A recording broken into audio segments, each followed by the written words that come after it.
بالله من الشيطان الرجيم. بسم الله الرحمن الرحيم. الحمد لله رب العالمين الرحمن الرحيم مالك يوم الدين. إياك نعبد وإياك نستعين. اهدنا الصراط المستقيم صراط الذين أنعمت عليهم غير المغضوب عليهم ولا الضالين آمين. بسم الله الرحمن الرحيم. الحمد لله على نعامه الغراء وآلائه تتراء، والصلاة والسلام على سيدنا مولانا محمد المخصوص بجزيل البشرى المخصوص بالمعراج والإسراء، وعلى آله وأصحابه الذاكرين الله كثيرا في السر والجهراء. أما بعد، رب اشرح لي صدري ويسر لي أمري وارفع لي قدري واحلل عقدة من لساني يفقه قولي وسدد لساني واهد قلبي بحق سيدنا محمد صلى الله عليه وسلم. Muka surat satu.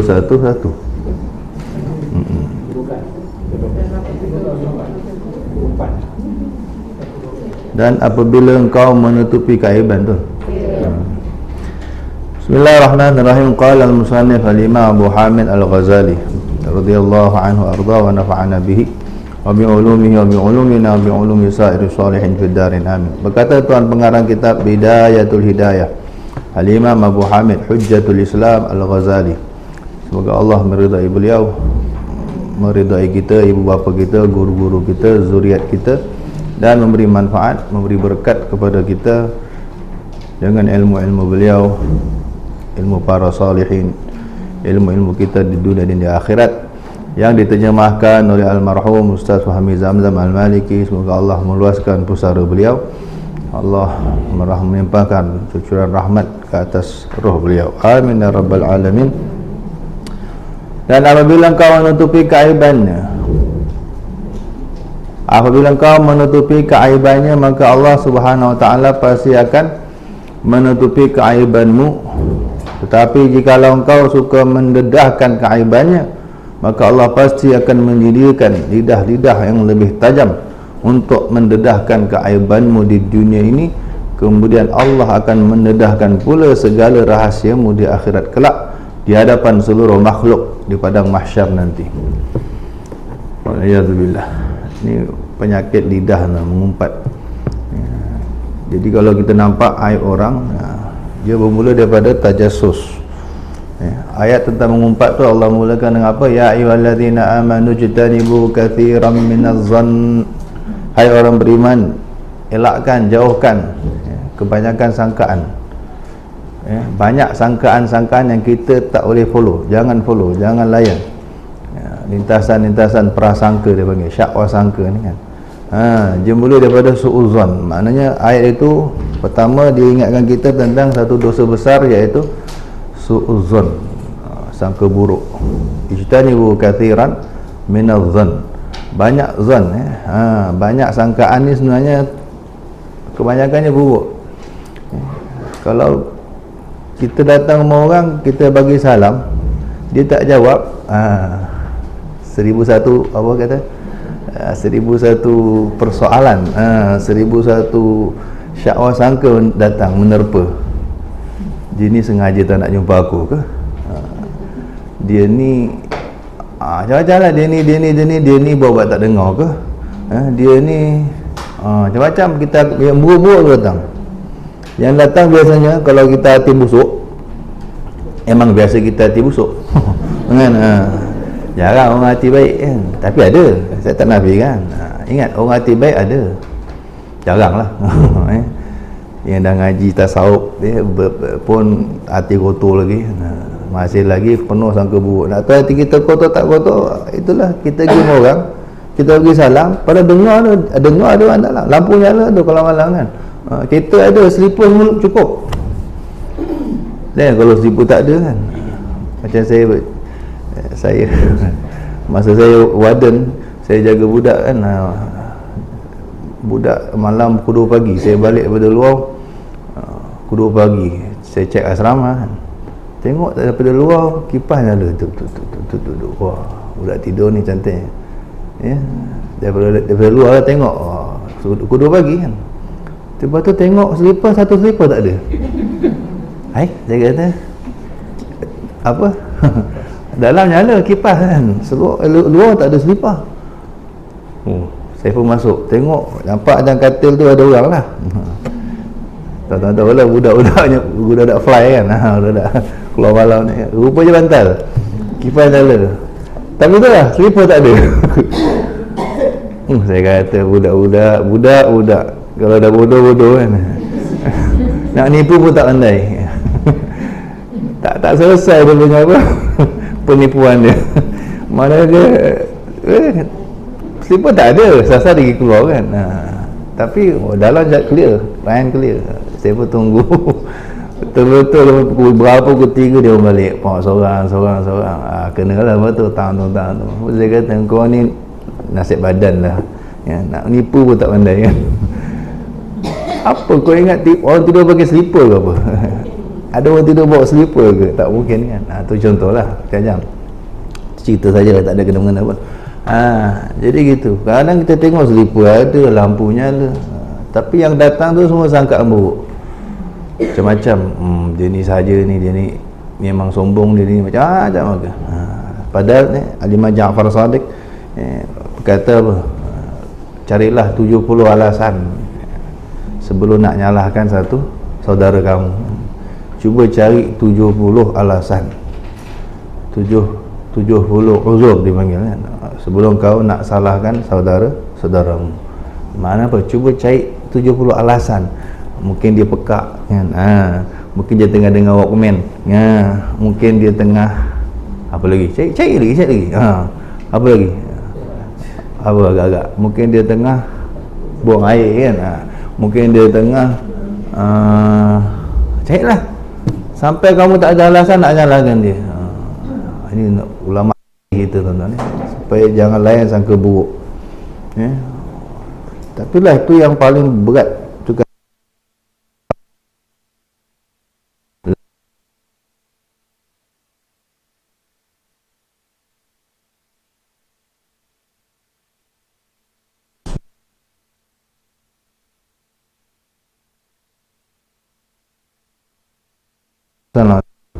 Apa dia? Husnuzan,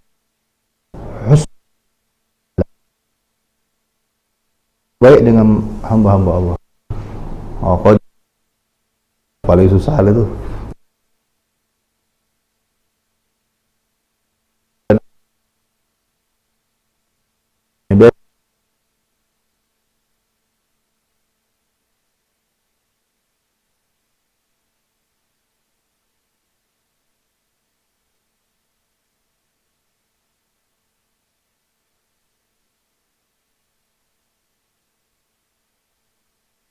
Sangka buruk pada sebut ayat tu sebelum cerita ngumpat, Allah sebut rentetan dia dulu.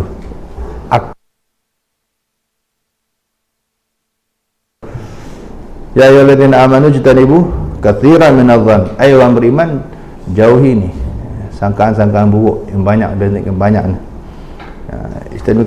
Inna ba'dadh-dhanni ismun, sebahagian sangkaan memang dosa. Sangka saja dah dapat dosa dah. Sangka buruk ni dosa kan? Tapi kita tak rasa dosa, kita rasa normal. Sangka buruk macam kita tahu orang dia ni aja. Kita rasa normal, padahal dosa besar. Dosa. Kemudian wala tajassas, layan sangka buruk, mulalah dia akan merembat, dia akan merebak kepada dosa berikutnya. Apa dia? Tajassus, menyelongkar, menyelongkar. Dia apa panggil? Tajassus, memata-matai. Daripada sangka buruk, kenapa tak nak, kenapa dia ada dalam ni, tapi kenapa dia tak jawab salam ni. Mulalah rapat rumah kan, jangan tingkap tu, jangan cari, dah belum tajassus, cari lalan lain kita jumpa, nampak dia tengah minum arak ke contoh kan, dia tengah apalah, dah ternampak. Daripada layan sangka buruk, kita buat tajassus, kita mula apa, memata-matai, kita menyiasat, mula siasat. Dosa juga, Allah kata dosa tajassus ni, sengaja menyiasat keburukan orang, sengaja nak siasat buruk orang, elok-elok kita tak tahu nak jadi tahu. Dosa juga. Dosa besar ni. Ada rekod orang mati kafir ni. Ada rekod mati kafir ni sebab ni dosa ni, tajassus ni. Suka tak tahu nak tahu. Orang tak nak bagi tahu, paksa bagi tahu. Sampai orang bagi tahu. Orang tu tak nak cakap, aku tak nak cakap, tak nak. Dia punya rayu, dia tackle sampai orang cakap. Puas hati dapat tahu. Auzubillah. Akhirnya bila dah nampak, dah dapat tahu buruk, dah tahu buruk orang, saya beragak orang. Jadi ngumpat. Wala yaltab ba'dukum ba'da. Dah tahu buruk, biasanya nak ngumpat lah, nak cerita kat orang. Dah pergi lagi dosa besar berikutnya. Jadi 3 rangkaian dia. Sangka buruk, pergi bawa tajassus bawa kepada mengumpat. Jadi asal akar dia atau punca mengumpat ni suuzon, sangka buruk tu. Orang yang sangka baik dengan orang, dia takkan ngumpat orang. Kan, dia tak akan cakap buruk orang pada sangka baik. Insya-Allah dia ni, insya-Allah dia begini, insya-Allah dia tu. Dia akan sentiasa cari alasan-alasan baik-baik. Dia sangka baik, insya-Allah dia ni orang ni, dia ni. Tak payah, yang payah. Jadi bila dah mengumpat, habislah dah viralkan buruk orang. Hati-hati tu. Di akhirat besok Allah selongkar aib kita. Bahkan dalam hadis, siapa yang menyebarkan aib orang di dunia ini, dia tak akan mati sebelum dia Allah uji dengan buat aib yang sama macam orang yang dia aibkan itu. Kan? Siapa aibkan orang di dunia, orang Islam di dunia, dia tak akan mati sebelum dia buat juga aib yang sama. Itu yang kita takut. Na'udzubillah min zalik. Allah. Di akhirat lagilah Allah tu bongkar aibnya. Tapi kalau di dunia dia biasa tutup aib orang kan, dia sangka baik, tutup aib orang. Masih ada batasan tuan-tuan, ada batasan akan disebut nanti. Ada masa kita boleh cerita aib orang. Bahkan ada konsep wajib. Ada konsep mengumpat yang wajib, nanti akan dibahas. Hukum mengumpat yang wajib. Nanti adalah Imam Nawawi senaraikan 8 ke apa di sini, tak tahu apa nanti. Ada memang kena cakap. Benda tu buruk, yang kena cakap. Orang meniaga, dia jual barang tak baik, kena cakap. Jual kitab, ni ada koyak sikit. Aib kan? Takkan tutup aib kan? Orang tak betul. Dosa tu orang balik nyumpas ranah ni, benda barang kau jual kan. Ada benda aib kena cakap. Orang nak minang satu orang perempuan kan. Satu orang perempuan jumpa Nabi SAW, ya Rasulullah, ada 2 kawan tuan minang saya. Siapa dia? Abu Jaham dengan Muawiyah bin Abi Sufyan. Minta pandangan sikit, ya Rasulullah. Sahabat lagi tu. Apa-apa nak kahwin ni perempuan ni, jumpa Nabi SAW. Dia kenal kan? Dia tak kenal ni. Nabi kenal kawan Nabi kan? Apa Nabi cerita ni? Nabi ngumpat kan? Nak cari syariat mengumpat. Abu Jaham. Itu kaki pukul kata Nabi. Itu kuat pukul. Dia baran lah. Dia kaki pukul. Senang cerita gitu. La yada'un an atiqihil asa. Itu kaki pukul. Baran sikit orang dia kan. Tapi okey, cuma dia ada baran lah. Muawiyah. Kalau Muawiyah miskin. Selipar pun tak ada. Sayyidina Muawiyah tu pernah selipar pun tak ada tu. Miskinnya Muawiyah tu. Sayyidina Muawiyah tu. Akhir hayat dia raja. Sejarah itu miskin, selipar pun pernah tak ada. Jadi semua Nabi cerita keburukan dua tu kan. Kita pulang pada kau nak pilih siapa kan? Aku dah cerita. Maknanya kau nak yang kaya tapi baran kan, ataupun yang cool. Muawiyah ni punya abar luar biasa, masyhur dalam sejarah. Muawiyah ni sangat cool kan. Orang provoke pun tak pernah marah. Kau provoke macam mana pun tak pernah, dia tak akan marah. Sabar. Tapi miskin. Masa itulah miskin. Di kemudian hari jadi raja. Tak tahu, saya tak tahu guru cerita siapa yang dipilih, Allah lah. Tapi nak cerita di situ Nabi telah menceritakan keburukan dua-dua. Itu kerana wajib kata ulama. Satu tak bawah. Berdengung. Dia tak betul-betul tempat dia dekat. Jadi Muawiyah tu apa nama? Di kemudian hari dia jadi raja. Nabi SAW ceritakan keburukan sahabat ini dalam konteks itulah wajib. Jadi kalau kita tahu ada orang nak masuk minang satu orang, kita kenal orang tu kawan kita, Kita wajib beritahu, dia ni orang tak semayang ni, dia ni kaki botol ni, wajib beritahu kan? Walaupun mengaibkan dia kan, tapi sebelum dia merosakkan satu lagi atau merosakkan orang lain, wajib gitu. Ini mengumpat yang dibenarkan, bahkan diwajibkan, akan disebut insya-Allah di belakang ini. Tapi lain pada tu, macam ahli hadis, dalam kalangan muhaddis tu terkenal ulama, kutub ulama. Pengkaji hadis zaman tu memang ramai pemalsu hadis. Siapa yang palsukan hadis, yang tahu wajib bagi tahu. Ini pembohong, pemalsu hadis yang suka sebut keburukan tu. Tapi sebatas itu. Lepas tu dah untuk tahzir, untuk memperingati orang ramai. Sebatas itu, jangan lebih-lebih, tapi dengan betulkan niat. Bukan niat nak mengaibkan, bukan niat nak memalukan, bukan sebab dendam, nak puas hati, bukan. Itu kena jaga, itu pun kena jaga. Batasan-batasan itu, jangan terlebih. Takut nanti kan masuk dalam hadis tadi itu. Kalau terlebih-terlebih nanti Allah uji kita pula benda yang sama. Di akhirat Allah bongkar. Tapi orang yang selalu tutup, jaga sangka baik, di akhirat besok dia antara yang disidang oleh Allah tertutup. Dia dengan Allah saja, orang lain tak nampak. Orang lain Allah akan sidang depan khalayak. Suatu mahsyar nampak, malu, semua dosa-dosa dia dipertontonkan. Tapi kalau orang yang biasa menutup aib orang, di akhirat Allah hisab dia, Allah sidang dia, tertutup. Dia dengan Allah saja. So aib-aib dia tak ada siapa tahu. Jadi Allah saja tahu. Moga-moga kita lah orang itu. Amin ya rabbal alamin. Bahkan nanti ada sengaja bila Allah Ta'ala ni baca catatan, dia tengok semua rekod baik saja, dia pun cari mana rekod buruk saya, mana dosa-dosa saya, dia cari tak jumpa. Yang Allah tunjukkan yang dia nak boleh baca semua baik-baik. Sampai dia tanya, ya Allah, ini hasanat, fa'aina sayiat, mana dosa-dosa saya? Allah kata, ni belakang. Allah saja nampak, kau takkan nampak. Kenapa? Sebab di dunia kau selalu tutup keburukan-keburukan orang. Bila kau nak cakap buruk orangnya, kau tahan.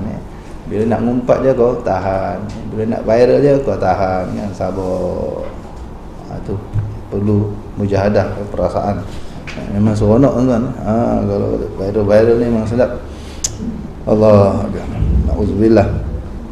Seandainya kau melihat dirimu bersih daripada dosa, baik zahir atau batin, dan kau melihat dirimu bersih daripada segala keaiban, baik yang berkenaan dengan urusan agamamu ataupun duniamu, maka ketahuilah bahawa kejahilanmu terhadap dirimu sendiri itu adalah sejahat-jahat kejahilan. Kalau kita rasa kita ni tak ada dosa, tak ada aib, berarti kita jahil tentang diri sendiri tak kenal. Tapi aib orang tahu, aib sendiri tak tahu. Sibuk hitung aib orang, tak pernah hitung aib sendiri. Ini itulah sejahat-jahat kejahilan, seburuk-buruk kebodohan. Bodoh tentang aib sendiri. Payah, memang susah nak tengok aib sendiri tuan. Dia macam rumah sengit. Orang duduk dalam rumah sengit, dia tak tahu mana sengit kan. Keluar atau orang lain yang nampak, orang luar yang nampak rumah kau sengit. So kita takkan tahu kalau kita duduk tak benda, kita masih tak keluar kan, atau orang tak bagi tahu. So kena syukur kalau orang bagi tahu aib kita. Terima kasih. Kalau boleh tanya, minta orang komen, apa yang kau tak suka tentang aku? Sayyidina Umar jumpa Sayyidina Salman. Salman, apa yang kau tak suka tentang aku? Selama Sayyidina Umar pun kan. Sayyidina Salman ditanya.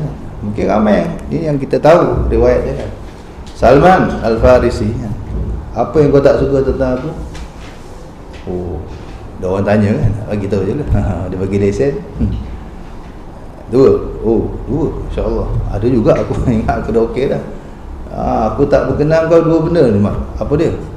Kau hanya aku berhati satu hari pakai baju sampai 2 pasang.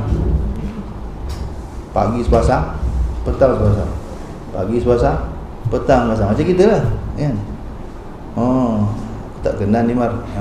Itu pemborosan, pembaziran tu. Zaman sahabat kita tak care zaman kita, dengar je ni, bukan untuk ditiru. Yang kedua, kau aku tengok makan mesti 2 lauk atau lebih. Mesti 2 lauk. Aku tak kenal, Nabi tak ajar kita macam ni Mar. Wah. Sayyidina Umar dia akhirnya dia kata amma hazani faqad kufitahu ma'anni. Baik, aku terima nasihatmu, aku terima teguranmu. Mulai hari ni dua benda ni kau tak akan jumpa daripada aku. Oh, sejak itu Sayyidina Umar satu hari satu pasang. Dan baju itu saja. Bajunya itu satu tu. Koyak tampal, koyak tampal, koyak tampal, koyak tampal. Berapa belas? 14 ke 13. Satu tu je. Bila raya Jumaat selalu lambat. Sebab basuh dah tunggu kering. Dah kering baru datang keluar. Itu satu je. Sebab dia rasa kalau aku ada duit tu beri satu lagi, ini duit rakyat. Oh, aku belum layak untuk ambil duit rakyat tu. Punya warak, punya takut. Dah, selagi boleh pakai satu-satu. Sebab dia rasa duit dia duit rakyat kan. Dia kan dibayar rakyat. Akan dia kerja kan. Ini duit rakyat. Kalau boleh aku beli satu lagi, selagi aku masih boleh pakai satu, aku dah ambil hak rakyat. Aku cukup takut. Sayyidina Umar warak begitu. Masyhur. Tengah air buta dia orang satu hari tengah air buta macam ni, dia tengah lari kejar unta. Tengah air buta, ni khalifah ni kejar unta. Sayyidina Osman dah tengok, macam kenal ni. Khalifah. Ya. Umar, buat apa sini? Lepas tinggal kejap. Apa pasal? Tu unta zakat terlepas. Unta zakat zaman dulu, zakat unta kan orang tahu. Jadi terlepas ekor pun.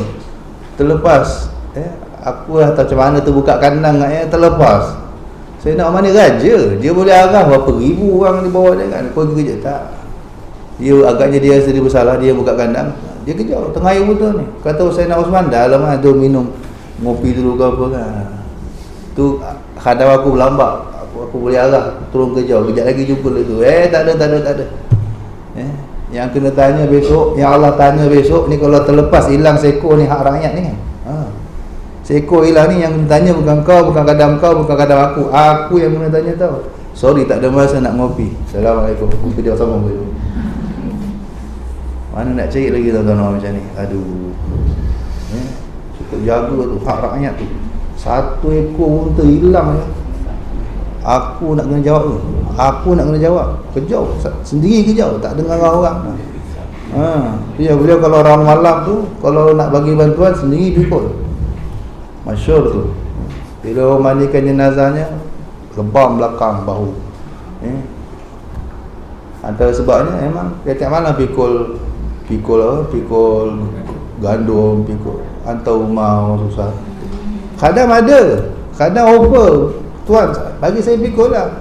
Kau nak jawab besok. Allah tak tanya kau besok, Allah tanya aku, dia kata. Allah tak tanya kau rakyat susah, hamba Allah susah, kau tak akan kena panggil. Umar yang kena panggil. Kau nak pikul dosa aku? Dah, duduk diam. Aduh. Sayyidina Umar radhiyallahu anhu kena tegur. Offer orang tegur kan. Ini orang tawaduk. Tak ada sifat sombong. Tak ada sifat sombong. Kata Nabi SAW, sombong itu dua kan. Batarul haq wa ghamtun nas. Menolak kebenaran, tidak menghargai orang. Ini takrif sombong. Jangan nak tahu kita ni sombong ke tidak. Aku ni sombong ke tidak. Tengok ada tak dua sifat ni. Pertama apa? Batarul haq, menolak kebenaran. Mana apa? Tak terima kebenaran. Salah tak ngaku. Kena tegur tak boleh. Melenteng kena tegur. Sombong tu. Dia tidak menghargai orang lain, tak respect orang. Itu. Dia tak hormat, dia tak respect orang. Sayyidina Umar, masya-Allah, sedia minta bahkan kena tegur saja. Apa kau tak suka begitu? Kalau saya boleh tinggal, saya tinggal. Kalau logik, saya tinggal. Salman tegur, Sayyidina Salman tegur dulu. Dan mulai itu Sayyidina Umar kalau makan satu lauk je. Satu lauk saja. Tak ada dua lagi dah. Betul-betul dia. Terima kasih ingatkan aku. Aku dah terbabas dah. Aku dah terlajak dah tak ikut dah. Orang sebelum aku, Abu Bakar dan Rasulullah sallallahu alaihi wasallam. Ya Allah. Jadi kita juga begitu, mesti sedia ditegur. Cari di aib. Kalau kita secara izinnya mungkin tak jumpa. aib diri sendiri kita cari mungkin tak jumpa. So bukan orang lain nampak. Macam tadi rumah kita sangat, kita duduk dalam kita tak tahu, orang luar yang nampak. So beri apa laluan kepada orang untuk yang nampak keburukan kita, tegur kita. Tapi kita kena sedia lah. Kalau kita marah, masih ada akar-akar kesombongan itu. Kalau kita masih panas kena tegur, walaupun kita salah, memang masih ada sifat sombong. Hati-hati. La yadkhulul jannah, kata Nabi SAW, takkan masuk surga man kana fi qalbihi mithqalu dzarratin min kibrin. Takkan masuk surga, kata Nabi SAW, orang yang dalam hatinya ada seberat biji sawi daripada sifat kibir, sifat sombong, besar diri. Besar biji sawi kecil kan, ini halus mana tahu. Jadi tu kalau kita masih baran kena tegur. Kita salah, orang tegur, baran, marah. Kau siapa? Kau tak kenal kau siapa? Aduh, kacau. Itu mana masih ada sifat kibrin, sombong. Takkan masuk surga besar biji sawi pun, kalau masih ada. Macam nak bersihkan ni? Atau penting baca tasawuf. Penting baca buku-buku tasawuf. Dia sentiasa buku-buku tasawuf yang kita jumpa cerita ni. Tuan-tuan ngaji beka tak jumpa ni. Kan? Ngaji apa? Ngaji lain susah nak jumpa. Yang suka ingatkan benda ni buku tasawuf lah. Mesti baca tasawuf. Seminggu sekali ke, kalau boleh hari-hari. Jadi kalau terlupa kan, terlajak kan, Imam Ghazali ingatkan balik. Yang kita baca ni akan ingatkan kita balik. Masya Allah. Bila kena tegur tu nak marah, ingat tadi baca itu penting. Kalau tak kita rasa normal je kan. Nak budak kecil tegur kita, kau siapa kan, ataupun suami isteri tegur dia, lagi tak boleh terima biasanya kan. Biasanya, tapi ada kan, ada suami yang macam depan-depan ni kan, Masya Allah, boleh Insya Allah sedia menerima teguran isteri. Biasanya gitu, payah nak menerima teguran orang. Aib diri sendiri ni bukan senang kan, nak cek. Maka kata ulama, tuba liman syaghalahu aibuhu. Untung orang yang sibuk cek aib diri sendiri. Untung orang tu, ahli syurga lah orang tu. Orang yang sibuk ngecek, sibuk nyelidik aib sendiri. Jadi kalau kita tengok aib orang, Nabi kata al-mu'min mir'atu akhihi. Orang beriman tu cermin saudaranya.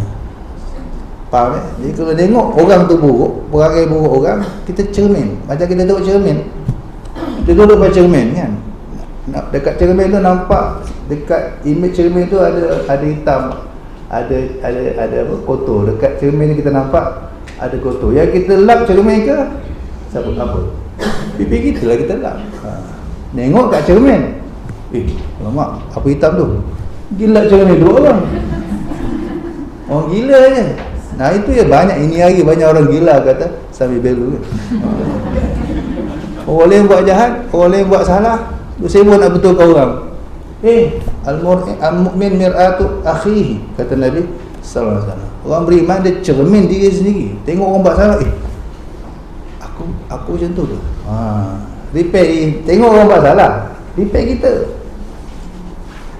Tengok orang cuaca kan, tengok orang tak sembahyang, tengok orang malas mengaji, betul-betul tengok cermin dia katanya. Itu hanya untuk cerminan, jangan betulkan dia, betulkan kita dulu. Hakikatnya mesti begitu. Seandainya kau melihat diri kamu bersih berdosa, ni memang orang gila lah. Siapa rasa dia tak ada salah? Hatta Nabi-Nabi pun sentiasa merasa ada salah. Imam Syafi'i itu tengah mengajar ni, tiba-tiba berhenti nangis istighfar. Astagfirullah. Terkejut murid, apa hal? Tengah ngajar, bukan tengah buat maksiat kan, tengah ngajar. Murid tanya, kenapa tuan guru? Tadi tengah ngajar aku terlupa Allah, aku putus hubungan dengan Allah, aku terlupa, ghaflah namanya. Tengah ngaji kitab, ngajar kitab boleh lupa Tuhan, biasa dah. Kadang duk sibuk ngajar, terlebih kepada cerita tu, dah lupa pada siapa yang kita nak target orang. Tu wali punya dosa, dia rasa begitu, bagi dia dosa, lupa Allah tu. Ngajar fiqh lebih kepada cerita najis contoh kan, atau lebih cerita kalau belajar cerita darah je. dah lupa, sampai fokus pada Allah tu lupa. Itu berlaku. Itu yang jadi sebab turning point Imam Ghazali kan. Kenapa beliau memilih tasawuf, jalan tasawuf?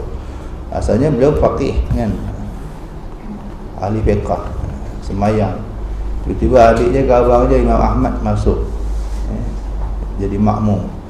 Tengah-tengah bayang adiknya mufarakah atau abangnya mufarakah. Imam Ghazali perasan. Tanya saudara ni kan, adik dia ke abang dia, kenapa kau mufarakah? Aku jadi imam. Aku tengok kepala kau sampai ke bawah penuh darah. Dia kasyaf. Mana sah aku ikut imam yang berdarah-darah. Kata Imam Ghazali, betul lah, aku tengah buat dengan kitab tentang buat head ni. Buat head istiadat darah perempuan. Jadi saudara sembahyang pun duk teringat-teringat kan, Allah, aku sekurang-kurang head 24 jam. Macam mana kalau head terlajak sampai. Jadi duk sibuk bahas fiqah, kadang terbawa-bawa sampai lupa. Dalam sembahyang pun teringat-ingat benda tu. Ya bagus satu sudut je, tapi kalau segi wali Allah, putus hubungan dengan Tuhan tu, wish, macam kita hilang, line internet hilang sekejap, hitam tu. Tengah syok lain movie ke apa kan, tiba alamak, no connection kan, hitam tu mumpung sekarang. Wah ni lagi dahsyat kan. Kau dah lost connection dengan Tuhan, walau sekejap tengah mengajar pada tu, nangis. Macam kita kena apa, kena tinggal dengan kita punya apa, kekasih kan, kena minta putus ke apa kan, dia nangis. Itulah wali. Jadi dia anggap ghaflah, dia panggil. Sebenarnya ghaflah tu dosa bagi dia. Tu Imam Syafi'i. Dia tak ada dosa, tapi dia rasa dia ada dosa. Kalau begitu, apa ramai macam tu kan? Apa ramai orang yang selalu tak ingat Allah ni. Dalam sembahyang tak ingat Allah, dalam sembahyang tak ingat Allah, sembahyang tak ingat Allah. Bayangkan luar sembahyang. Imam Syafi'i, Masya Allah. Jadi mereka tu tak pernah merasa tak ada dosa. Nabi SAW kata, aku istighfar satu hari 70 ke 100 kali, padahal tak ada dosa. Tapi Nabi merasa ada dosa. Merasa bersalah tu mesti ada. Sebenarnya ketika Allah Subhanahu Wa Ta'ala, tidak ada aib yang lebih besar daripada seseorang yang menganggap dirinya bersih dari segala dosa dan kesalahan. Sebenarnya ketika itu Allah Subhanahu Wa Ta'ala tidak menghendaki kebaikan terhadap dirimu. Na'udzubillah min zalik. Jikalau dia menghendaki kebaikan pada dirimu, tentu dia menunjukkan kepadamu akan aib dirimu. Tanda orang baik, Allah sentiasa tunjukkan dia keburukan diri dia sendiri. Dia merasa dia ada salah. Jadi engkau melihat dirimu sebagai orang bersih. Ketika engkau melihat dirimu orang bersih, maka ketika itu, maka itu adalah kesudahan dari segala kejahilan. Kejahilan tahap puncak. Na'udzubillah min zalik. Betul-betul jahil. Kemudian seandainya kau memang benar pada sangkamu bahawa engkau orang yang tidak mempunyai keaiban, kalau pun betul, maka banyak-banyaklah engkau bersyukur kepada Allah. Dan mengapa pula engkau mahu memaki orang lain dan mempersendakan kesalahan mereka? Pun tak patut. Kalau memang kita tak ada dosa kan, tak patut juga kita memaki orang ataupun mempersendakan kesalahan mereka. Bukankah perbuatan ini juga termasuk antara keaiban yang besar pula? Mentang-mentang kita tak salah, nak maki orang salah, tak ada hak juga, salah juga itu. Yang keempat, jaga lidah berdebat atau bertengkar, suka membantah perkataan orang lain. Hati-hati, jagalah lidah daripada suka berdebat atau bertengkar dan suka membantah perkataan orang lain. Suka nak berdebat, bila orang tegur je suruh nak mempertahankan diri. Diam saja tu. Kalau orang tegur, diam saja. Betul tak betul lain cerita. Ini amalan Nabi SAW, sahabat-sahabat, Nabi train sahabat begitu. Sampailah tabi'in, sampailah ulama-ulama, wali-wali, mereka mewarisi sifat ini. Kalau ada isu, walaupun mereka betul, mereka memilih untuk diam, tak nak panjang-panjang. Nanti dia penat sendiri, dia diam sendiri. Pernah saya Abu Bakar, orang caci dia, beliau balas lawan. Biasa fitrah manusia kan, balas. Dia tegur oleh Nabi sallallahu alaihi wasallam. Kata Nabi sallallahu alaihi wasallam, ketika orang mencaci kamu dan kamu diam saja, orang kutuk macam-macam, kamu diam saja, maka malaikat ada turun ada malaikat di sampingmu yang membalaskan cacian bagi pihak kamu. Tapi ketika kau mula balas, malaikat itu cabut. Rugi kau. So diam saja. Kita dah ada apa backup sebenarnya. Dan malaikat tu, jangan main. Malaikatnya mulut masin. Itu biar dia. Satu orang cucu Nabi, Ali Zainal Abidin, Ali bin Husain bin Ali bin Abi Talib. Sayyidina Ali kahwin Siti Fatimah, dapat anak 3, Hasan, Husain, Muhassin. Muhassin meninggal kecil. Yang hidup panjang Hasan, Husain. Hasan meninggal kena racun, Husain meninggal kena pancung. Tahu cerita dia kan? Di Karbala itu. Di Karbala tu habis anak cucu Sayyidina Husain disembelih, dipancung. Meninggalkan seorang, Ali Zainal Abidin. Dia masa tu sakit. Kalau dia sakit, kakak-kakak dia bela, jangan bunuh budak kecil tengah sakit, tak akan kejejas kau punya empayar pun. Alasan tu dilepas. Tapi dia saksi hidup melihat abangnya, kakaknya, abang-abangnya kena apa? Kena bunuh. Ayahnya kena bunuh, Sayyidina Husain. Mereka tak dikasih makan di tebing sungai tepi, tapi bayi meraung. Sampai Sayyidina Husain rayu, tunjuk ni bayi, kalau kau tak bagi kita orang besar minum, ni bayi ni meraunglah haus. Fikirkanlah, dia julang nak minta kesian, tiba-tiba anak panah datang, zup, satu orang tentera Yazid tinggi panah bayi tu, kau hancur. Marah Sayyidina Husain, terus dia kata, apa? Azma'akallah, bayi kau bunuh. Bayi ni menangis sebab apa? Haus. Sungai tepi je, air tepi je, tapi tentera jaga, tak bagi nak provoke. Tunjuk, anak panah, tembus, mati. Sayyidina Husain maki orang yang panah tu, disumpah azma'akallah, moga Allah hauskan kau. Makbul. Sayyidina Husain keramat. Orang yang tentera yang panah terus pegang dia punya tekak, aus, terus air minum. Satu girbah tu, satu apa, satu bekas besar tu, tak aus lagi, cair, lalah pecah perut, mati. Saksi hidup kejadian Karbala, tuan-tuan. Sayyidina Ali Zainal Abidin, yang membentuk beliau jadi orang soleh. Dia kenal Zainul Abidin, Ali bin Husain bin Ali bin Abi Talib, cucu Siti Fatimah. Orang gelar dia Zainul Abidin, penyeri ahli-ahli ibadat. Kalau tak ada dia, ahli ibadat hambau. Ada dia, Masya Allah, jadi berseri semua ahli-ahli ibadat. Hebat ibadat. Jadi orangnya pun hebat. Pernah beliau keluar masjid, satu orang datang maki hama, tuduh dia curi duit. Kau ambil duit aku dalam uncang 1000 dinar ke 1000 dirham itu, banyak. Kau yang ambil, tak ada orang lain ni, kau yang tahu, kau yang ambil. Sampai dalam perjalanan kena kutuk maki hama. Keluar masjid tu, orang tuduh curi duit. Kalau kita tak tahu berjadi ke dia orang, memang kicap kerja kan. Ini murid ramai. Sayyidina Ali ni ramai anak murid yang sanggup mati untuk dia ni kan. Murid dah gerak, kata sabar, diam. Waktu tu maki kau memang pencuri. Dah gini je, kata Sayyidina Ali As-Sajjad, ikut saya balik rumah. Balik ada saya bagi awak dia. Balik rumah, masuk rumah, lagi satu uncang, ni 1000 dirham di awak, saya bayar balik. Okey, dah balik. Orang ni balik rumah, sampai rumah dia tengok duit dia ada sebenarnya, salah display, salah letak. Alamak, aku dah salah tuduh orang. Sebab salah dia, lari balik rumah saya nak Ali As-Sajjad, Ali Zainal Abidin.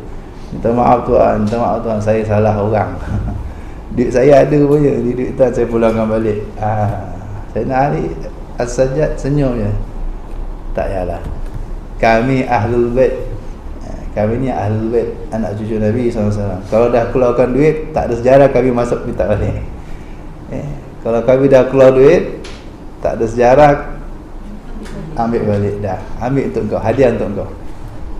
Pasal kau dah banyak bagi pahala aku ini. Pasal kau caci maki aku tadi kan, banyak pahala aku tu, aku tak ada apa nak bagi, ambil lah ni. Itu akhlak. Diam saja. walaupun betul, boleh je berhujah, boleh je bagi bukti, tapi diam, milih diam saja. Bagi duit lagi. Aduh, ini payah nak buat ni tuan. Payah nak buat ni, tapi try je lah. Pertama banyak dengar cerita-cerita macam ni dulu, dia memotivasi kita, insya-Allah. Banyak dengar, selalu dengar, insya-Allah. Hikayatul Salihin, cerita-cerita orang soleh ni dia ada power yang luar biasa. Jundun min junudillah, kata Imam Junaid ni. Itu satu tentera Allah untuk take over hati, untuk takluki hati kita yang sombong ni, kotor, sombong. Kena banyak dengar cerita-cerita orang macam ni, insya-Allah hati jadi tertakluk, hati kita jadi ditakluki daripada sifat-sifat yang teruk tadi. Jadi berdebat atau bertengkar atau suka bantah, kalau boleh apa jadi pun diam. Ya, dengan siapa pun. Marah yang marah, tapi dia memang Nabi ngajar gitu. Kalau marah diam. Idza ghadiba ahadukum falyaskut. Tips dari Nabi sallallahu alaihi wasallam. Apabila salah seorang kamu marah, diam.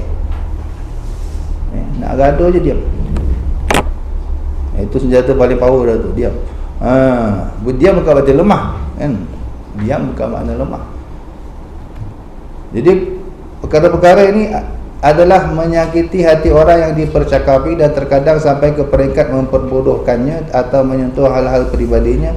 Kemudian dalam perbantahan dan pertengkaran ini selalunya tidak terlepas daripada memuji diri sendiri dan menganggapnya bersih dari segala keaiban, dan menganggap diri sendiri mempunyai kepandaian dan ilmu pengetahuan. Ini kalau berdebat apalagi menang debat, berdebat nak menang macam itulah, dia rasa dia hebat, orang lain tak pandai.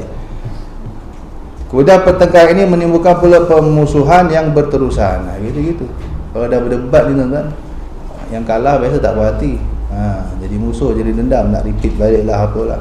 Kerana kau tiada, kemudian pertengkaran ini menimbulkan permusuhan yang berterusan, kerana engkau tiada bertengkar dengan orang jahil kecuali ia menaruh dendam untuk menyakiti engkau pada suatu masa nanti. Kalau kita berdebat dengan orang jahil, dia kalah, dia dendam. Kalau debat dengan ulama senang. Ulama kalau berdebat pun dengan sangat terpaksa, untuk mencari kebenaran, bukan mencari kemenangan.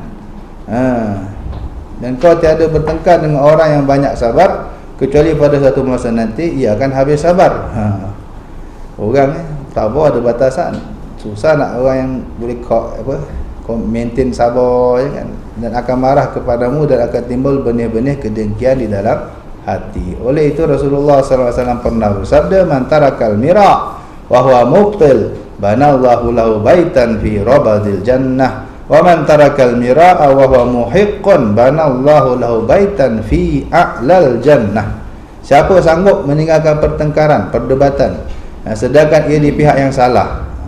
Salah, kita memang salah, tapi kita tak nak panjang, yang wajarlah, dah kita salah kan.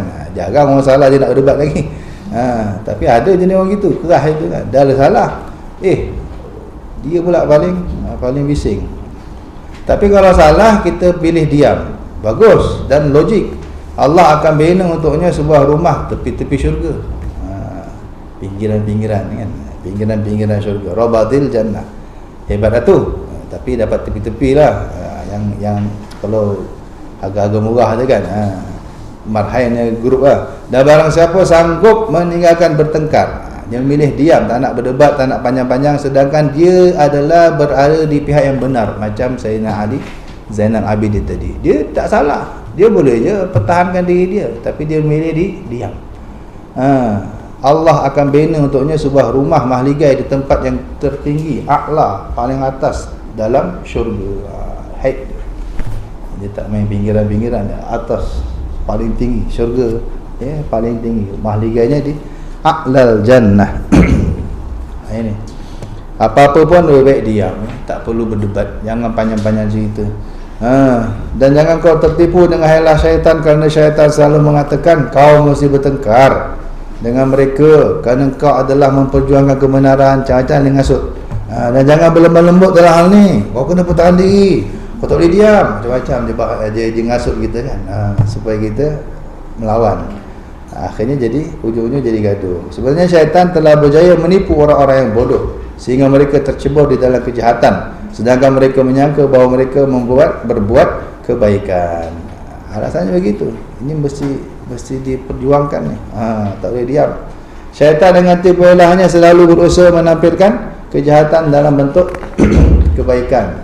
Lalu ia mengolok-olokkan orang yang telah ia perdaya itu. Membela kebenaran adalah satu perkara yang baik, betul, iaitu di hadapan orang yang memang mahu menerimanya. Gitu. Bukan tak boleh berdebat, tuan. Ramai je ulama berdebat. Imam Syafi'i itu suka berdebat.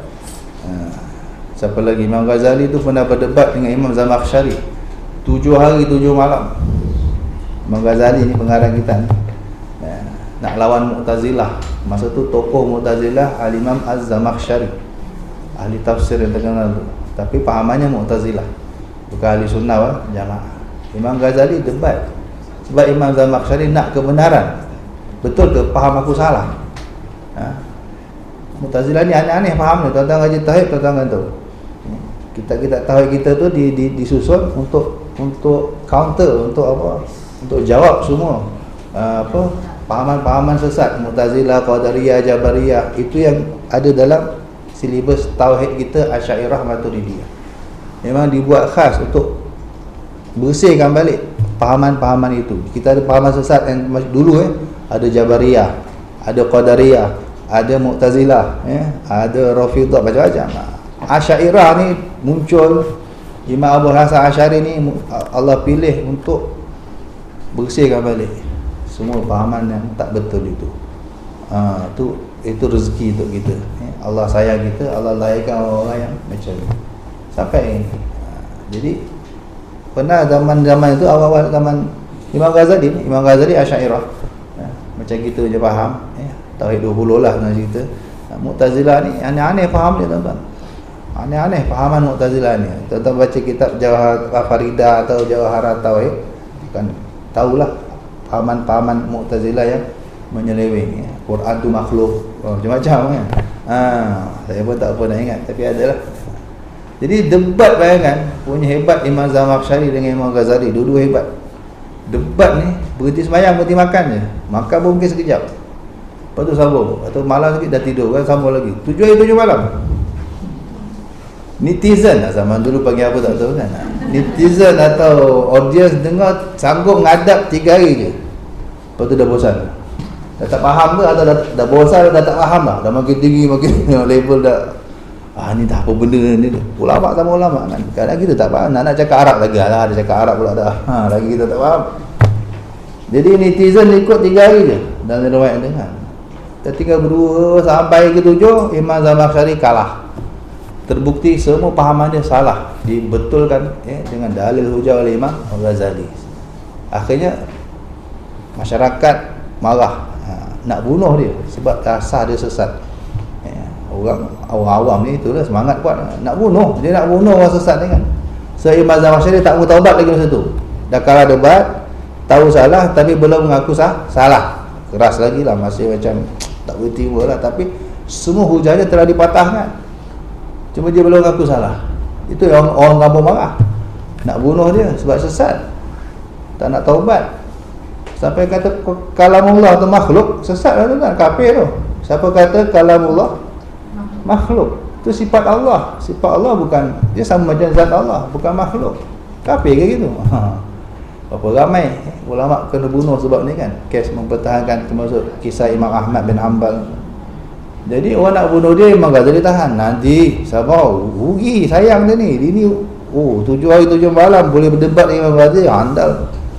Imam Ghazali pertahankan, jangan dibunuh sebab sayangkan dia punya ini, dia punya ilmu, dia punya akal.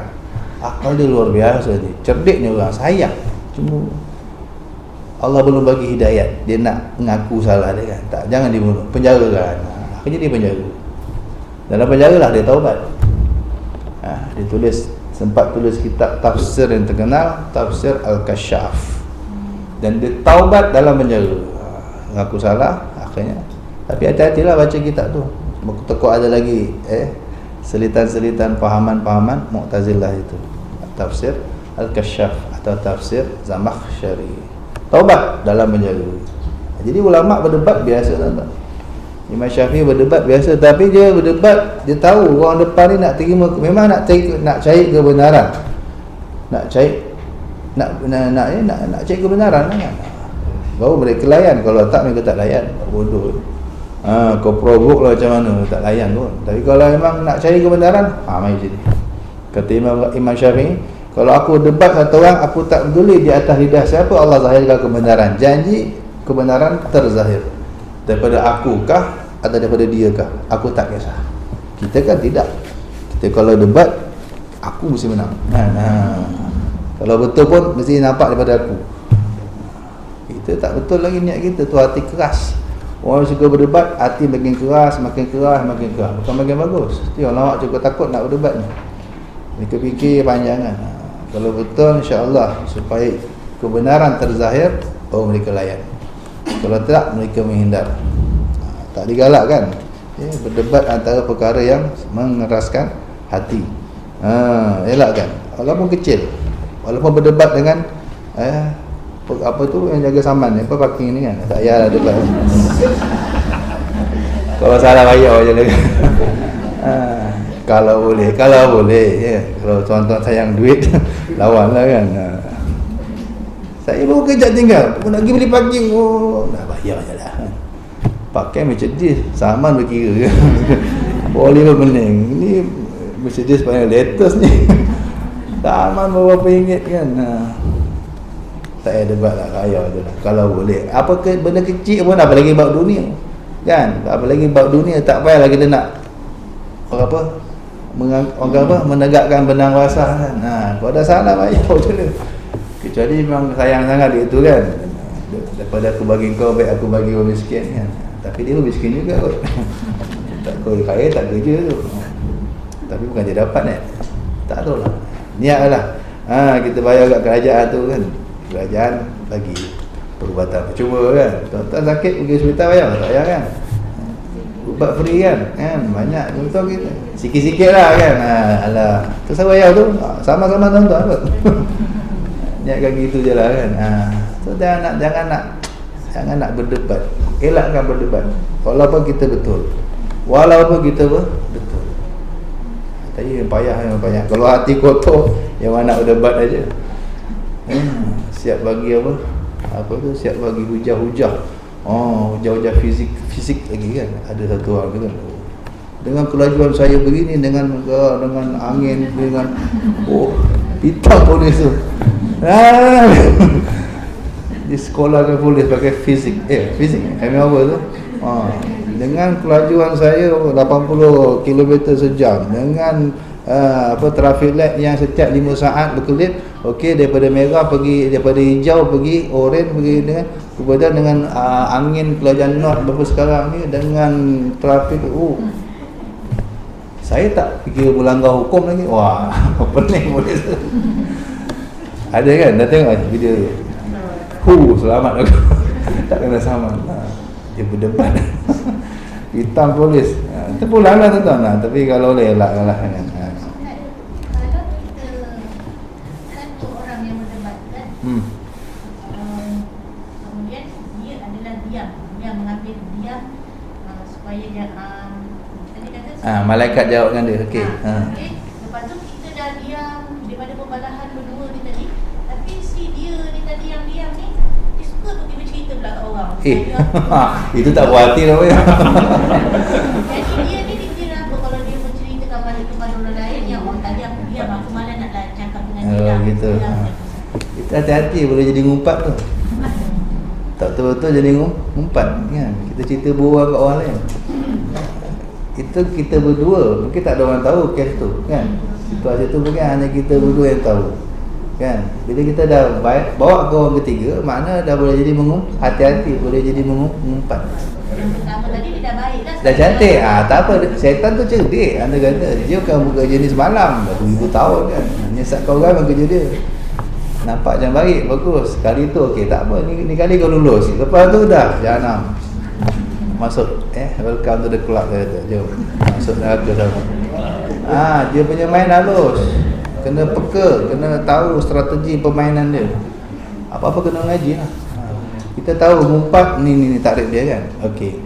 menahan diri daripada debat satu cerita, bagus. Lepas satu, baru tentu lepas yang kedua. Syaitan tak berhenti, tuan-tuan. Kita mati baru dia berhenti kan? Kita mati baru dia berhenti kerja dia. Lagi kita hidup, lagi tu dia tak berhenti, tak pernah ada cuti bagi syaitan. Okey, tak apa, gagal ni tak apa, kita buat, cuba. Bila dia buat laporan, dia kata kau gagal, jadikan dia pendebat, baik, tapi jangan pastikan jangan gagal jadikan dia pengumpat. Ada orang gitu, bagus. Lepas orang tak ada apa, tapi lepas tu macam tu lah, yang ramai macam tu. Aku kalau ikut hati aku, tak pasal dia cerita buruk orang tu dekat orang lain. Dah besar-besar juga. Pandai dia main, hati-hati tu. Allah, na'udzubillah. Itu kena cerdik tentang talbis iblis. Belitan iblis tu dia pandai. Dia terkadang kita tak perasan. Tu apa-apa kena ada ilmu. Ni perbuatan kau ni salah tak? Ni betul dah. Yang ni betul tak? Semua kita timbang. Semua yang kita buat kita timbang atas neraca syariat. Kita ada, semua dah diajar. Mengumpat ni nama dia. Tahan debat ni nama dia. Nikah ada lagi maksiat jenis ni nama dia kan. Sangka buruk je, ni nama sangka buruk. Sombong ni nama sombong. Itu tujuan belajar tasawuf. Kita kenal setiap satu strategi serangan-serangan musuh kita yang empat ni. Hawa nafsu, dunia, syaitan. Allah Akbar, na'udzubillah. Dia pokoknya jagalah lidah. Kita boleh jaga daripada berdebat, belum tentu boleh jaga daripada mengumpat. Wailul likulli humazatin lumazah. Mesti nak macam dia. Memang kena jaga. Nabi kalau makan sedap, tak sedap pun Nabi diam. Kalau sedap Nabi makan, kalau tak sedap Nabi diam. Tu makanan itu, bukan orang. Kita tak sedap ni apa tak sedap. Makanan tak ada batas kena. Nabi ada kita dengan makanan pun jangan mengumpat dia. Ngomong gitulah bahasa dia faham. Kalau sedap makan, tak sedap diam, tinggal. Jangan komen makanan. Itu lah sunnah. Sunnah yang sudah dimati, sudah mati dah sudah ni kan. Tak ada orang buat dah. Kan? Jadi kalau tak sedap, Iza ishtahahu akalah wa iza lam tashtahi tarakah. Kalau menyelerakan Nabi makan. Kalau tak menyelerakan, tak sedap, Nabi tinggal. Tak cakap pun. Habis-habis Nabi suruh rasa. Pernah Siti Aisyah dalam satu riwayat, Siti Aisyah termasin ke apa masak. Nabi tak cakap. Makan. Siti Aisyah tengok, sedap bang, sedap nak rasa. Allah, masin gila. Kau cakap kita kan. Nak rasa. Tak pernah ma'abaqattu tu'aman. Sallallahu alaihi wasallam. Nabi tu tak pernah mengkritik, tak pernah mengutuk makanan sama sekali. Itu makanan. Mulut ni jaga, tak boleh mengumpat orang. Makanan ni pun tak payahlah, tak payah cakap. Dia tak ada faedah pun. Pahala ke cakap sedap tak sedap? Ini tak sedap ni. Kalau sedap mungkin ada pahala lah, kita puji orang kan. Kalau tak, benda tak elok, tak payah cakap. Tak ada pahala, tinggal namanya larau. Sia-sia. Walladzina hum 'anil lagwi mu'ridun. Orang berjaya dia berpaling dari benda yang larau, tak ada pahala atau tak ada dosa. Benda larau je tinggal. Ini orang berjaya. Walladzina hum 'anil lagwi mu'ridun. Benda larau kalau tak ada dosa, tak ada pahala, tinggallah. Baik cari benda yang ada pahala. Kalau dosa memang kena tinggal. Kemudian dia kata apa? Itulah cara dia. Maka mana tadi? Membela kebenaran adalah satu perkara yang baik, iaitu di hadapan orang yang memang mahu menerimanya. Dan mestilah dengan cara nasihat dari hati ke hati, bukan dengan cara bertengkar. Jangan macam nak gaduh. Kerana nasihat itu mempunyai caranya yang tersendiri, dia seni. Ud'u ila sabili rabbika bil hikmati wal mau'izatil hasanah. Allah kata guna hikmah, guna kebijaksanaan, guna akal. Macam mana nak nasihat orang? Macam mana anak nak nasihat bapa? Macam mana suami isteri nak nasihat suami? Itu perlukan seni. Macam mana nak nasihat murid nak nasihat guru contohnya kan. Kadang-kadang guru buat salah. Macam mana nasihat? Kan senang. Tuan-tuan tengok saya salah. Tuan-tuan kan segan nak cakap. Nak cakap dia nak cakap. Macam mana tu? Ada cara dia. Bagaimana kalau ulama buat salah? Macam mana cara nasihat dia? Itu semua perlu dipelajari. Bukan menghentam je kan. Sama rata macam semua orang. Tak boleh. Anak umur 7 tahun ke bawah, lain cara dia. Anak umur 7 tahun ke atas sampai 14, lain cara dia. Kata Sayyidina Ali kan, lain. Orang lain-lain. Anak-anak ni kata Sayyidina Ali, la'ibhum salatan wa adibhum sab'an. La'ibhum sab'an wa adibhum sab'an wa sahibhum sab'an. 7 tahun. La'ibhum sab'an, main dengan dia orang 7 tahun pertama. 1 sampai 7 main dengan dia orang. Nak main apa beli? Lato-lato ke apa ke, join je. Memang dia dunia dia main. Jangan umur 7 tahun, 6 tahun dah suruh belajar tu, belajar ni. Jadi budak dia tension. Kau tak dapat nombor 1, aku patah-patah tulang kau. Umur 5 tahun tak bagi main kan. Umur dia mau main 7 tahun, main dengan dia orang. Kata Sayyidina Ali ni, yang kemudian wa adibhum sab'an, didik dia orang, ajar disiplin. Ni kena guna kekerasan sedikit, disiplin lah maksudnya kan. Ajar disiplin, adab 7 tahun berikutnya. 8 darjah 1 sampai darjah 6 tu ajar disiplin, ajar adab. Ada denda sikit kalau dia buat tak betul. Lepas dia umur 14, 15 lah, dah masuk tingkatan 3 tu, dah tak boleh buat macam budak-budak. Dah tak nak pukul-pukul lagi dah. Dah tak nak tunjal-tunjal lagi baru dah. Anak dah besar. Kita tunjal je, kita kalau tunjal balik kan. Jangan main. Umur 15 ke atas ni, kata Sayyidina Ali, wasahibhu, buat kawan. Jadikan sahabatmu, jadi kawan. Macam mana kita tackle kawan kita? Kalau kawan kita jahat, nakal, macam mana kita nasihat? Kan? Dah guna cara lain. Semua beza-beza tu. Bijak sikit. Bil hikmah, cara nasihat. Wal mau'izatil hasanah. Nasihat mesti baik. Tak boleh cara lain, tak boleh kita pukul rata je, tak boleh. Allah, itu. Dan apa tadi? Hati ke hati. Nasihat tu dari hati. Kalau kita ikhlas, insya-Allah. Al-kalam idza kana min al-qalb waqa'a fil qalb, kata ulama. Ucapan kalau memang dari hati, dia akan masuk ke hati. Kalau memang hati kita nak bercakap, memang ikhlas, hat tu hat, aku nasihat kau ni ikhlas lillahi ta'ala, hati ke hati, insya-Allah masuk ke hati. Tapi kalau sekadar di lidah, kata ulama, idza kana min al-lisan la yujawizul azan. Kalau daripada lidah, telinga pun tak lepas. Dia masuk kalis terus. Bukan kata masuk kanan keluar kiri. Okey lagi masuk. Kata ulama, kalau sekadar ngapal skrip bagi nasihat orang, macam ceramah, dia ngapal skrip, bukan nak nasihatkan rakyat, bukan nasihatkan umat. Mana ngapal skrip, bawa betul dapat duit, bukan nak daripada hati, nak ikhlas menasihatkan umat. Itu biasanya audiens akan, kata ulama, ma yujawizul adhan, telinga pun tak lepas. Kalis terus. So usahakan cakap dari hati. Nasihat memang dari hati, ikhlas maksudnya, betul-betul dari lubuk hati. Aku cakap betul-betul daripada hati aku, nak kau jadi macam ni, kena macam ni, insya-Allah masuk ke hati. Kalam idza kana min al-qalbi waqa'a fil qalbi, wa idza kana min al-lisan la yujawizul azan. Itu kata ulama. Allah. Kerana nasihat itu mempunyai caranya yang tersendiri dan berhajat kepada kelembutan. Memang tak boleh kasar, mesti lembut, Dan kalau tidak, nasihat itu akan berbalik menjadi fadhihah. Jadi fadhihah, apa fadhihah? Pendedahan aib orang lain. Kita ingat nak nasihatkan malah memalukan dia. Contoh kita nasihat orang depan-depan kan, depan khalayak, itu bukan nasihat, itu fadhihah dia kata. Itu bukan nasihah, tapi fadhihah. Itu mengaibkan orang, bukan nak nasihat orang. Dia kata Imam Syafi'i, saya lupa teksnya. Pokoknya kalau kau menasihatkan orang tu empat mata, one to one, maka benar kau menasihati dia. Tapi kalau kau menasihati dia depan khalayak, kau sedang mempermalukan dia. Dia nak nasihat orang, panggil dia mesti. Kita slotop empat mata. Boleh jangan tahu. Ini nasihat.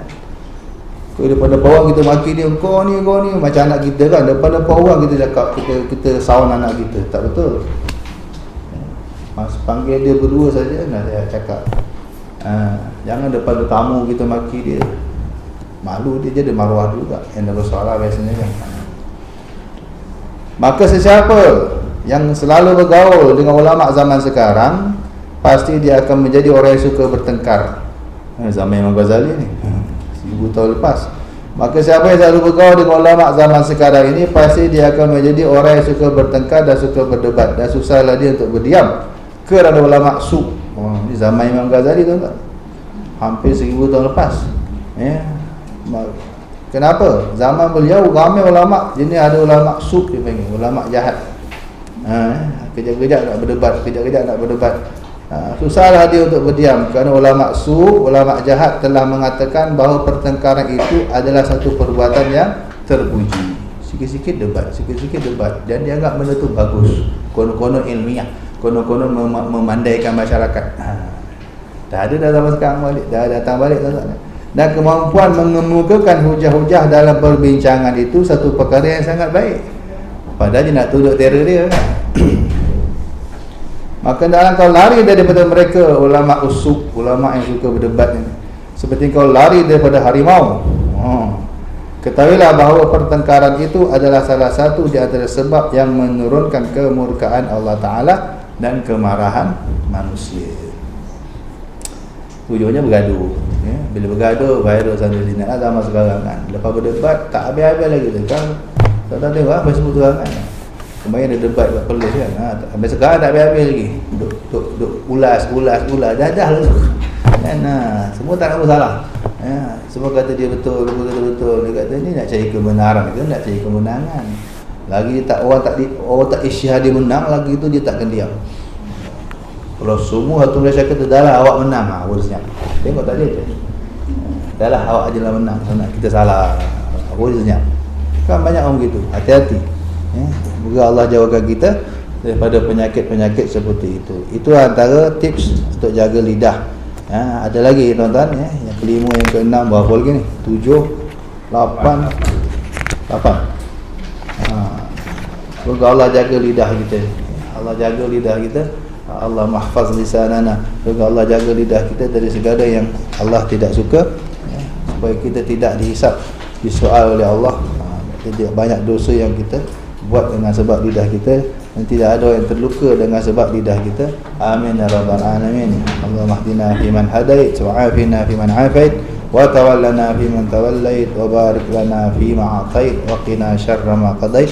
Wa sallallahu ala sayyidina Muhammad wa ala alihi wa sahbihi wasallam. Alhamdulillah rabbil alamin.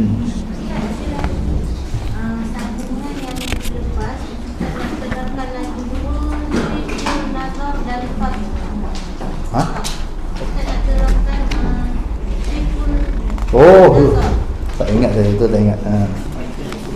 Jenis-jenis guru Jadi guru tu ada 4. Syekhul Ta'lim, Syekhul Tarbiyah. Sudah kita bahas kan? Yang belum apa?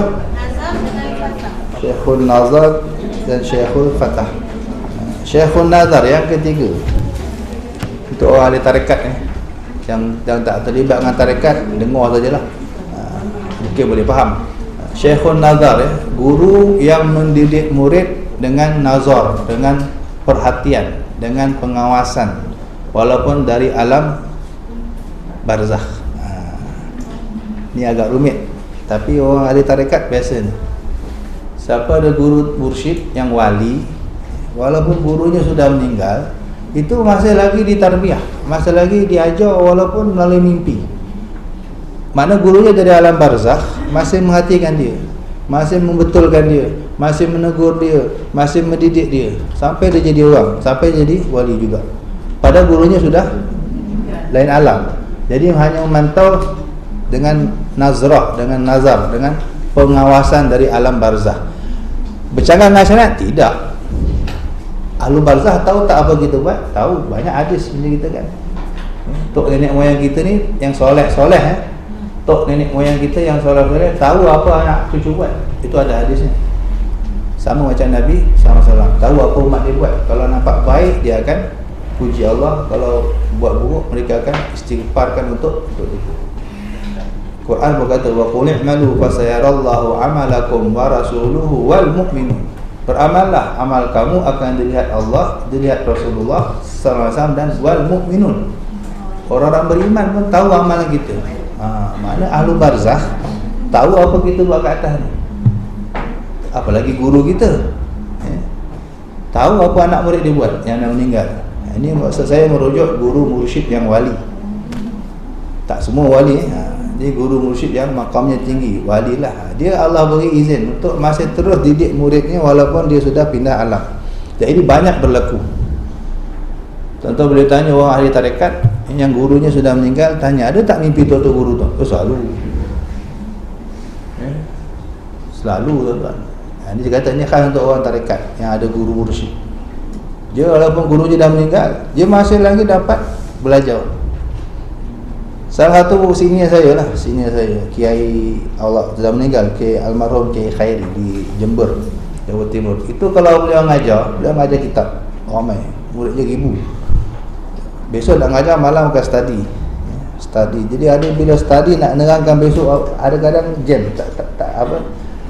tak boleh nak faham. Beliau akan Fatihahkan gurunya 100. Sebelum tidur Fatihahkan untuk gurunya yang dah meninggal 100. Tidur. Dalam tidur mimpi. Guru dia datang, Khairi, itu masalah kau buka kitab ni, kau surat ni, juz ni. Jawapan dia tadi. Sedar. Ambil kitab, betul ada. Wah, sedap lah. Pasal dah ada. Ini kira apa? Gurunya sudah meninggal. Gurunya sudah meninggal. Tapi masih lagi di nazar, diperhatikan. Tapi ini rezeki lah. Tak semua orang ada guru macam ni. Kebanyakan ada bila kita tanya, lepas tuan guru meninggal ada mimpi? Dah lama tak mimpi. Itu biasanya anak murid yang dah tak ikut ajaran gurunya. Masa hidup guru dah pesan, baca ni, jangan tinggal ni, baca ni, jangan tinggal ni. Biasa dia mereka tinggal. Itu biasa biar putus lah. Tapi biasanya kita berhati yang masih lagi dapat siraman-siraman dari panduan-panduan dari alam barzakh sekalipun, yang masih lagi dapat nazar, itu mereka yang masih konsisten mengamalkan ajaran gurunya. Setia lah. Itu yang biasanya. Kalau putus memang putus lah. Nazar makna pengawasan. Ada yang berlaku masih hidup, muridnya tempat lain, dia tempat lain, tapi dia pantau murid dia. Macam Syekh Abdul Qadir Jailani. Ada muridnya nak berzina di tempat lain jauh, beliau pantau. Murid tu dah masuk bilik dah, bilik pelacur dia, baru nak naik katil, tiba-tiba terompah, entah dari mana datang, terlempung. Tengok terompah tuan guru dia, mencecet lagi. Tak jadi zina. Padahal gurunya di Baghdad, dia kat mana tak, jauh lah tempat yang jauh. Ada yang sampai level tu, dia jaga murid dengan nazar, pengawasan, macam CCTV lah. Zaman sekarang CCTV, teknologi CCTV ni Allah punya. Sebelum ada sekarang, zaman sekarang kita boleh pantau murid kita daripada rumah kan. Jangan cengelat, dia tidur, kita apa nak baling kan. Kalau ada boleh remote kita balingkan apa. Ini kecanggihan Allah punya. Zaman dulu tanpa alat, zaman sekarang pakai alat, sama saja. Penciptanya Allah, yang membuatnya Allah. Itu contohlah kalau tak percaya. Jadi itu tak mustahil. Ada yang sudah dari lain alam, ada yang masih di alam dunia, tapi memantau muridnya dengan nazar, dengan pengawasan walaupun dari jarak yang berbeza. Itu karamah Sayyidina Umar. Sayyidina Umar pantau tenteranya di Madinah. Dia hantar tentera ke Nahawan. Ini masyhur karamah Sayyidina Umar. Tengah sembahyang, tengah khutbah Jumaat, tengah-tengah ceramah khutbah ni tiba-tiba, "Oi, Sariah, panjat bukit. Oi, Sariah, panjat bukit." Sariah tu panglima yang hantar ke Nahawan, Iraq. Berapa ribu kilometer tu? Madinah, Iraq. Tengok betul. Sahabat pelik, Sariah berkaki perang lah. Pasal Sayyidina Umar pekik panggil nama dia tengah khutbah Jumaat. Beberapa bulan selepas tu tentera tu balik. Sahabat tanya, Sariah, kau, dia ceritalah story, ada beberapa hari tarikh sekian jam sekian hari Jumaat. Sayyidina Umar tiba-tiba pekik nama kau atas mimbar. Apa cerita? Masa tu dia tarik, masa tu kita memang tengah perang tu, hari Jumaat. Memang dah terdesak, hampir kalah. Tiba kami semua dengar suara Umar di Nahwan Iraq. Pekik panggil nama, Pak Saria bawa tentera panjat bukit. Aku panjat bukit, bertahan atas bukit, kami menang. Kami take over peperangan itu. Tu Sayyidina Umar, dia khalifah, dia juga mursyid. Dia pantau rakyat dia pantau tenteranya di Madinah, sedangkan tenteranya di Nahwan. Kan? Sekarang dulu kalau cerita orang tak percaya, tapi bila ada CCTV orang percaya pula, atau streaming orang percaya. Apa beza dia? Cuma dulu tak pakai alat, kita pakai alat, kesannya sama. Ya. Yang keempat, Syekhul Fathi, guru yang memberi futuh, guru yang jadi sebab kita Allah buka hijab.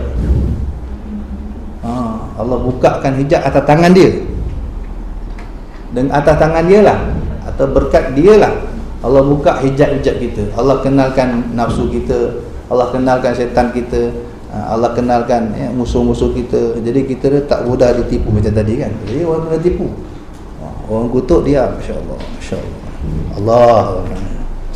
Lepas tu ngumpat tadi tu, ini orang terhijab, dia tak nampak serangan syaitan, dia tak nampak ada syaitan tengah ngasuh dia, hijabnya masih tak terbuka. Tapi ada guru yang Allah, ni wali lah biasanya, Allah berkat dia, Allah buka semua hijab-hijab kita. Kita kenal syaitan punya, kita nampak syaitan mungkin, ni syaitan ni syaitan ni. Bila nak bercakap ni syaitan ni, mungkin kita kenal. Mana kita dah sampai jadi apa? Jadi hamba Allah yang benar-benar hamba Allah. Bukan salib lagi dah, wasil. Dah sampai. Ini guru ni kadang-kadang orang yang tak ada kena-mena dengan kita. Tu anugerah. Ada orang dia belajar dengan 1000 guru, yang ke 1000 tu rupanya yang memberi dia futuh, yang membukakan hijab dia. Ada pun guru lain, dia belajar dengan guru lain, yang menjadi sebab dia dapat terbuka hijab ni guru lain. Itu semua masing-masing punya rezeki lah. Ya. Ada lagi Syekhul Darak, tapi jaranglah dibahas. Syekhul Darak ni mungkin lebih kepada Syekhul Nazar juga. Ada guru yang selalu menolong muridnya, di mana pun murid berada, di alam mana pun murid berada, dia suka bantu murid dia. Macam kes tadi lah, bila murid susah aja dia tolong. Susah nak faham kitab, dia datang ajar dalam mimpi, ataupun Allah alam, ya Allah juga boleh berlaku. Dia panggil Syekhul Darak, guru yang suka tolong murid, walaupun mereka sudah lain alam. Itu karamah dipanggil. Allah boleh buat tuan-tuan, tapi jaranglah untuk orang sekarang. Sebab orang sekarang jauh daripada syekh-syekh macam ni. Syekhul Taklim pun jarang kan, guru kitab dia pun payah, apalagi yang lain itu. Tapi itulah yang pernah ada 5 macam syuyukh, 5 macam guru. Moga Allah kurniakan kita guru-guru seperti ini. Amin ya rabbal alamin. Sirrul Fatihah. A'udzubillahi minasyaitonir. Bismillahirrahmanirrahim. Alhamdulillahirabbil alamin arrahmanir rahim maliki yaumiddin. Iyyaka na'budu wa iyyaka nasta'in. Ihdinas siratal mustaqim, siratal ladzina an'amta 'alaihim ghairil maghdubi 'alaihim waladdallin. Amin. Subhanakallahumma wa bihamdika asyhadu an la ilaha illa anta astaghfiruka wa atubu